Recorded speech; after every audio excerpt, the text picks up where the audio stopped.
كياخين تفهمي قل من كان في الضلالة فليمدد له الرحمن مدا. أي خوش باستقبال صلى الله عليه وسلم بڵێ پێیان بڵێ هەر کەسێک لە گومڕایی دابێت، لە بێباوەڕی دابێت، لە زوڵم دابێت، لە تاوان دابێت، واز نەهێنێ فەلیەمدود لەه الرەحمان مەدە. ئەوە خوای گەورە چی دەکات؟ وای لێ دەکات تاوانی زیاتر بکات. خوای گەورە جارێ تەمەنی پێدەدا ئەو زاڵمە دەبینی دەڵێن فیرعون تقریبا 400 ساڵ ژیاوە، ڕۆژانە تاوان و گوناه دەکات. وەڵای زاڵمەکان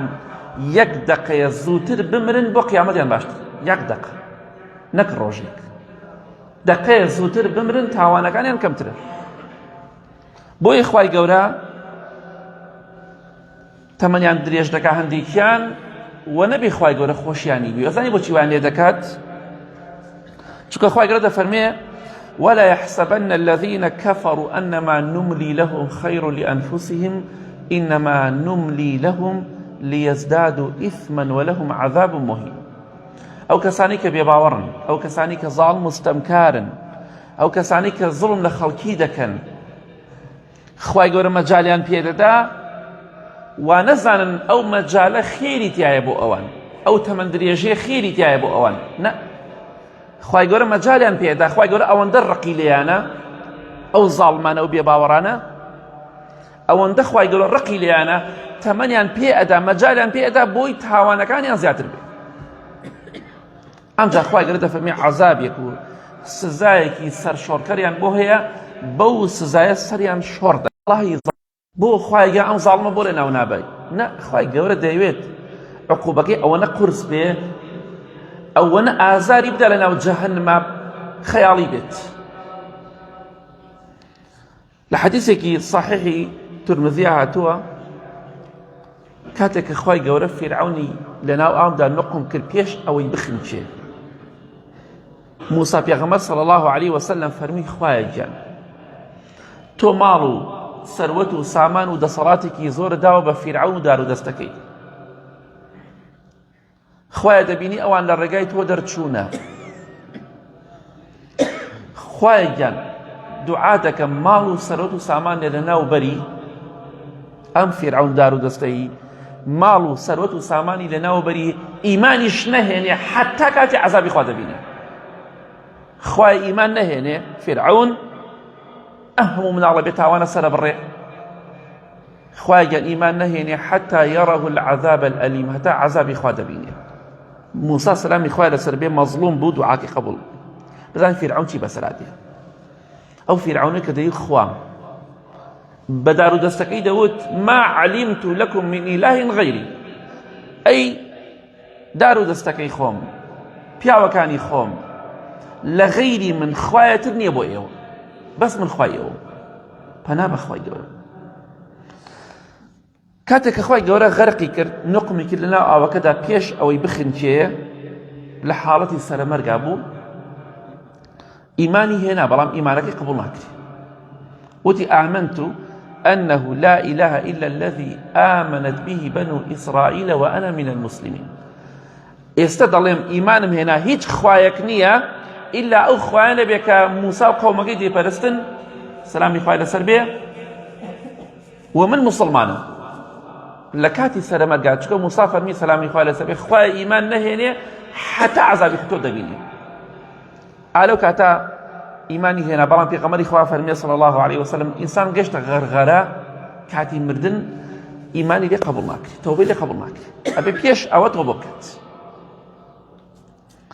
سبحان الله، بزانین چی ڕوو ئەدات. فیرعەون دەڵێ ئیمانم هێنا، هیچ خوایەک نییە ئیلا ئەڵڵا نەبێ، بەس پێشتەوەی من خوام، غەیری من خوایەتر نییە. ها زاڵم چەندە داماوە. پێغەمبەری خوا صلی الله عليه وسلم لە حەدیثە صحیحەکەدا فەرمووی جوبرائیل پێمی فەرموو، جوبرائیل سەلامی خوای لەسەر بێ، فەرمووی ئەی محەممەد صلی الله عليه وسلم بەخوا ئەگەر منت ئەبینی ئالەو کاتەی فیرعەون دەڕۆشتە ئاوەکە و دەرەچوو، نقمە بوو دەرەچوو، خەریک وە خنکار لە کاتی سەرەمەرگا، ئیتر هیچ هیوایەک نەماوە، دەبێ بخنچێ خۆی و سوپاکەی. مەلەوانی نایخوا کە خوای گەورەی ویستی لێ بوو ئیرادی لەسەرەوە بوو کە بخنکێ 1000 مەلەوان بقیمەتی نییە مەلەوانی واما بینی خنکە گاڵتێ بە مەلا هات چونکە ئەجەلی هاتوو تەواو ئەفەرمێ جوبرەئیل سەلامی خوای لەسەر بێ ئالەو کاتێک کە فیرعەون لەسەرە مەرگا بوو بەخوا ئەگەر منت ئەبینێ محەممەد صلی الله عليه وسلم ئەچوم لە بنی بەحر لە بنی ئەو بەحرە قوڕە ڕەشەم بە مشتە هێنا قوڕە ڕەشە قوڕی ڕەشی بن بەحر قوڕە ڕەشەی لە بنەوە ئەو قوڕە ڕەشەم بە مشتە هێنا بە مشتی جوبرەئیل سەلامی خوای لەسەر بێ ئەفەرمێ ئەو قوڕە ڕەشەم ئەگەر ئەکردە قوڕی فیرعەونە دەمی فیرعەونە بۆچی تەعەن بە ئەمری خوا وای کردووە بەبێ ئەمری خوا شتی وای نەکردووە بە ئەمری خوا قوڕە ڕەشەی بن بەحری هێناوە ئەفەرمێ ئەم کردە قورگ و دەمی فیرعەونە بۆ ئەوەی خوا لێی خۆش نەبێ و ڕەحمەتی خوا نەگرێتەوە ترسان ڕەحمی خوا بگرێتەوە بە فەرمانی خوا ئەو قوڕە ڕەشەمە کردە قورگی فیرعەونە بۆی زیاتر بەخنیکێت ئاوە خوای گەورە مەجالیان پێدا بەڵام ڕۆژێک دێت دنیایان لێ تاریک دەبێت هەموو زاڵمێک هەموو بێباوەڕێک بۆیە خوای گەورە دەفەرمی ئەو کەسەی لە گومڕاییدا بێ مەجالی پێ ئەدەین هەتا ماوەیەک فیرعەون ئاوەکە خەریکە دەیخنکێنە لاشەوە قوڕە ڕەشە چەکەنە قورگ و دەمیا بۆی زووتر بخنکێ بۆی زیاتر ناڕەحەتی بچێشێ کەواتە زاڵم داماوە زەلیلە لە دنیا ڕسوایی مسۆگەر و خەڵخۆشی ناوێ لە قیامەتی شەوە باسی مەکە جا بۆ یەکێک پیاوچاکان دەفەرمێ ئەگەر بینیت دوژمنەکەت خەریک گوناه و تاوانە ئەو کەسێک کە ڕقت لێتی ئەگەر بینیت هەر خەریکی زوڵمە و ستەمە و تاوانە و دزی دەکا پارە دەخوا خەڵکە کوژێ ماڵی خەڵکە خوا هەر خەریکی تاوانە شەو ڕۆژ ئەگەر دوژمنەکەت بینی ئەوەی کە حەزت بینیە خەریکی ئەم تاوانە و گوناهە بوو بزانە خوا تۆڵەی بۆ تۆ کردوتەوە چونکە دوژمنەکەت ڕۆژ بە ڕۆژ تاوانی قیامەتی زیاد دەکە بۆیە هەر کاتێک بینی ئەو کەسێک کە ڕقت لێیەتی ئەو کەسەی زوڵم و غەدر لێەکە ئەگەر بینیت ڕۆژانە گوناه و تاوانی کرد دڵنیا بەخوا تۆڵەی بۆ تۆ کردوتەوە هەر لە دنیاتە با پارەت لای بێ بەخوا پارەکەت نافوتی بەخوای گەورە یەک فلسیە کە جاران فلسیە سوور هەبوو ئێمە مناڵینەمان بینی فلسە سوورەیەک کەیسە هیچ قیمەتێکی نییە بەخوا فلسێکت نافوتی بەخوا بەقەد تۆوە خەرتەلەیە چاکت هەبێ لای کەسێ بەخوا وەری دەگریتەوە بەخوا بەقەد تۆوی خەرتەلەیە بەقەد مێرولەیە بچووک غەدر لێکرابێ دڵنیا بە بۆ تۆرەکی دێتەوە خەم مەخۆ بێخەم بە تا ئەوەشی کە زاڵمە ئەوە نەمەڵێن بۆ خوا تەمەنی درێژ کرد خوای گەورە تەمەنی درێژ دەکا بۆ ئەوەی گوناه و تاوانەکانی زیاتر بێ و عقوبەکەی قورستر بێ تەواو کەواتە ڕۆژ بە ڕۆژ تەمەنەکەی کە درێژ ئەبێ قوربەسەریە زیاترە بە قیامەتی بێگومان خوای گەورە دەفەرمێ ئەو کەسانەی کە لە گومڕاییدان ئەی محەممەد صلی الله عليه وسلم پێیان بڵێ خوای گەورە مەجالیان پێ ئەدات هەتا ماوەیەک جا بۆیە گەورەترین خەسارەتمەندی گەورەترین دۆڕان گەورەترین تیاچوون ئەوەیە کە ئینسان لەسەر ڕێگایەک بڕوا ناحەق بێ ڕێگای خوا نەبێ و لەو لاشەوە وا بزانێ لەسەر حەقە یعنی خەڵکی وا دەبینی بە ئاشکرا ڕێبازێکی هەڵبژاردووە جگە لەو ڕێبازەی کە خوا هەڵیبژاردووە نە قورئانە نە حەدیسە کەچی بە ڕێبازەکەش لە ڕێبازە پیرۆزەکەمان پیرۆزی چییە؟ ڕێگایەکە دژی خوا پێغەمبەری خوایە صلی الله عليه وسلم زوڵم و ستەم و تاوانە تۆ دەڵێ ڕێبازە پیرۆزەکە بۆ ڕێگای قورئان و حەدیسە بۆ ئەوەی کە تۆ باسی دەکەی بەپێی قورئان و حەدیس هەڵسوکەوتەکەن یا دژی قورئان و حەدیسە لە زۆر شتە ئەوە خەسارەتمەندیە کە ئینسان خۆی بە حەق بزانێ خۆی بە بەختەوەر بزانێ لە کاتێکا بەختەوەر نییە و بەدبەختە و لەسەر ناحەقیە تەماشاکەین فیرعەون لەگەڵ ئەو هەموو تاوانەی هەبوو هەرچی بەنی ئیسرائیل و جوولەکە کردبی بە کۆیلەی خۆی مناڵ لە دایکە بوو ئەگەر کوڕ وایە لە یەکەم ڕۆژە سەریان دەبڕی ئەم هەموو تاوانەی کردووە بەڵام لەگەڵەوشا فیرعەون چی دەڵێ وقال فرعون ذروني أقتل موسى وليدعو رب فیرعەون وتی وازم لێ بێن با موسا بکوژم سەلامی خوای لەسەر بێ وتیان ئاخر دوعات لێکە وتی با دوعا بکە لە پەروەردگاری خۆی من باکم نییە با دوعام لێ بکە بێ زەحمەت مام نووریکیان مام نووری بێ زەحمەت وەڵی چاوەڕێی ئەومانە عافوتان کە کاتی وتارە نابێ قسە بکرێت موسا سەلامی خوای لەسەر بێ کەسێکە دەیەوێت ئەو خەڵکە ڕێگای خوا بگرێت بەڵام چی دەکات فیرعەون دەڵێت وازم لێ بێنن با موسا بکوژم وتیان دوعا دەکات وتی با دوعا بکات بۆچی دەیکوژم دەڵێ بۆچی دەیکوژێ وەکارەکەی چی ئەوە گومڕایەکەیە ئەوە خەسارەتمەندیە کە ئینسان بەم شێوەیە بێت ئینی ئەخاف ئەن یوبەدیلە دینەکم چونکە من ئەترسم ئەگەر ئەم پیاوە بمێنێتەوە موسا پێغەمبەر صلی الله عليه وسلم ئەترسم دینەکەتان بگۆڕێ ئەو دینێکە ئێوە لەسەرین بیگۆڕێ دینەکەیان چێ بتپەرستیە فیرعەون خۆشی بتی هەبوو دەیپەرست یعنی غەیری خوا دەپەرستن دەڵێ من ئەترسم دینەکەتان بگۆڕێ ئەمە یەک دووەم ئەو ئەن یوظهر فی الأرض الفەساد ئەگەر نەیکوژم ئەترسم لەسەر زەویا فەسادی بڵاو کات موسا خەریکی فەسادیە سبحان الله یعنی ئەمڕۆ هەرچیەکەی ئاڵێن لە مزگەوتە بێدینەکان منافقەکان هەر شتێک بێ ئاڵێن لە مزگەوتەوە من ئەترسم موسا لەسەر زەویا فەسادی و ئاژاوە بڵاو کاتەوە یعنی تۆ دینداری بکەی پێت دەڵێن ئاژاوە چی سبحان الله لە کاتێکە خۆی دینداری ناکات ڕێگای خوای بەرداوە ئەمە کارە ساتەکەی کە ئینسان پەنا بەخوا لەسەر گومڕایی بێ خۆشی بە حەق بزانێت تەماشا دەکەی هەر شتێک بێ ئاڵێنە ئیسلام و مزگەوتەوە کورە برای بەڕێزم وەڵڵا ئیسلام کۆمەڵە کەسێک پەروەردە ئەکات کە بەڕەحم بن میهرەبان بن ئیسلام لەگەڵەوەدا نییە زڵم لە مێرولەیەک بکەی ناحەقی بەرامبەر باڵندەیەک بکەی پێغەمبەری خوا صلی الله عليه وسلم دەفەرمێ ئەگەر باڵندەیەک چۆلەکەیەک ڕەحمی پێ بکەی خوا لە قیامەت ڕەحم پێەکە ئیسلام لەگەڵ ئەوەدا نییە هەرچی بێ دەڵێ ئاڵێنە ئیسلامەوە کاکی گیان بواکەن ئیسلام عومرە حەج هەموو شتی ئاڵێن ئەمانەوە ئیسلام دینێکی پاکە بە ئێو ناشرین نابێت ئیسلام دینێکە خوا هەڵی بژاردووە بە دڵنەخۆشەکان و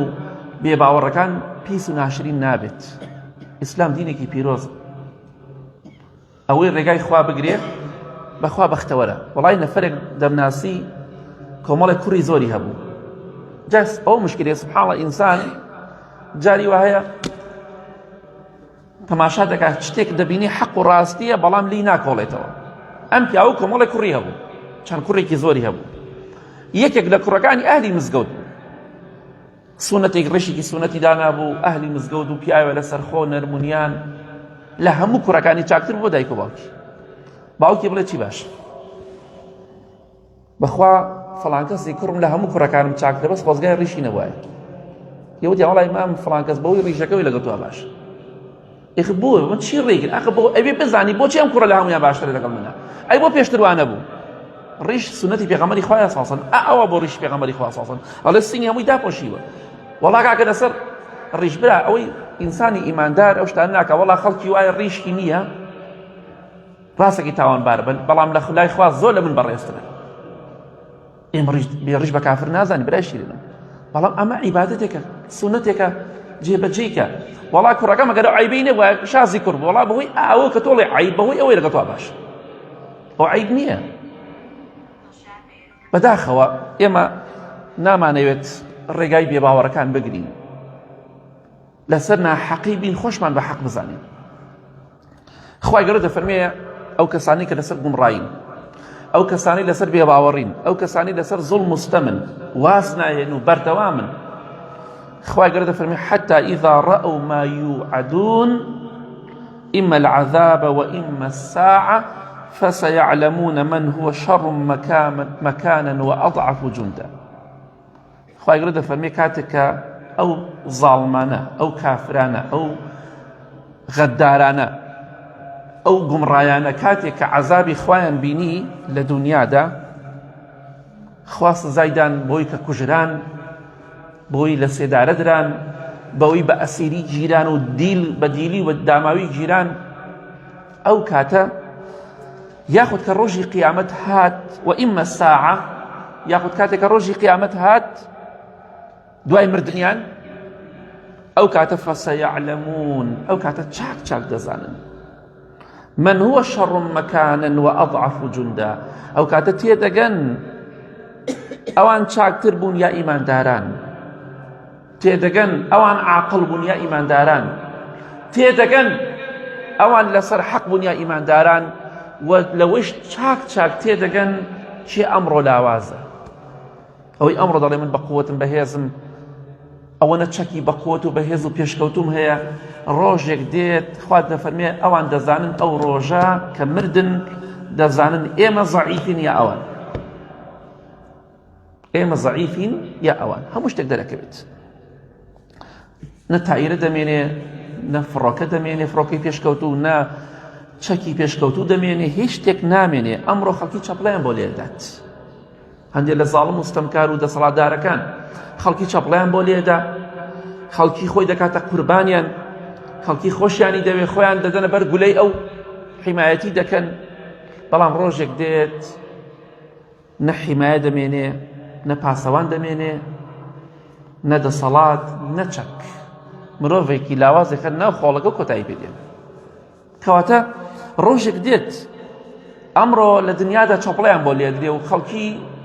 حەزەکە وێنەیەکیان لەگەڵا بگرێ بەڵام ڕۆژێک دێ لە ناو جەهەنەما خوا داما و سەرشۆڕ و زەلیلیان دەکات ئەوانەی کە زاڵمن لەم دنیادا و ئەوانەی کە مردوونە ئەوەشی کە ئێستا زیندووە ئەوەشی کە لەمۆ لا دێت زاڵم بەردەوام هەرە بووە بۆیە ڕێگای خوا بگرین دڵنیا بە سەربەرز و سەرفراز دەبین بەڵام زاڵمەکان بێباوەڕەکان گومڕاکان ئەوانەی کە ڕێگای خۆیان بەرداوە ڕۆژێک دێت دەزانن چیان کردووە و لاوازی و داماوی و زەلیلی خۆیان بە چاوی خۆیان دەبینن بۆیە دڵخۆش بە کەسێک زاڵمە و زوڵم لە تۆ دەکا و خەریکی گوناه و تاوانە دڵنیا بەخوا تۆڵی بۆت کردەوە لە دنیادا دڵنیا بە تۆڵەی قیامەتیش هەمووی بە سافی ماوە بەخوای گەورە ئەو زاڵمانە تکێنەوتیان لە کۆڵ نابێت بە قیامەت دینارێک 250 دینار دۆلارێک سنتێک هیچیان لە کۆڵ نابێتەوە هەمووی بە سافی دەبێنێتەوە بە قیامەتیان چاک چاکیشیان نییە زۆر جار بیدەن بە خەڵک ئەو کاتە ئیشەڵا ئومێدمان وایە بارمان سوک بێ خراپەکانی ئێمە بخەنە سەر خراپەکانی ئەوان چووکە چاکیان نێبمان دەنێن هەشیان وەشی دووسێ نەفەرەکە بەشدا نەفەرەکە ئەگەر هەشیان بێ ئینشاڵا ئومێدم وایە بارمان سوک بێ گوناهاکانمان بچێ بەلای ئەوانەی کە زوڵمیان لێمان کرد بە ئیزنی خوای گەورە گوێمە دەرێ ژیان کۆتایی هەردێ یا ڕەبی خوایە لە گوناهەکانمان خۆش بی لە گوناهی دایک و باوک و مردوەکانمان خۆش بی یا ڕەبی خوایە نە لە دنیا و لە قیامەت خوایە لەگەڵ زاڵمە حەشر و کۆمان نەکەیتەوە یا ڕەبی خوایە لە ڕۆژی قیامەتە بە هیچ جۆرەك نەیان بینین یا ڕەب العالەمین ئەوانەی کە دژی ئەم دینەی تۆن یا ڕەب العالەمین خوایان آخرمان بەخێر بگێڕی نوێژ و ڕۆژ و عیبادەتمان لێ قبول کەی خوایان بە ئیمانداری بمانژێن و بمان مرێنە نوێژ و ڕۆژ و عیبادەتمان لێ قبول کە ئەمانگی ڕەمەزانە بکە کەفارەتی گوناهەکانمان یا ڕەبی خوای هیدایەتی گەنجەکانمان بدە پیرەکانمان آخر خێرکە آمين آمين آمين وصلى الله على محمد وآله وصحبه أجمعين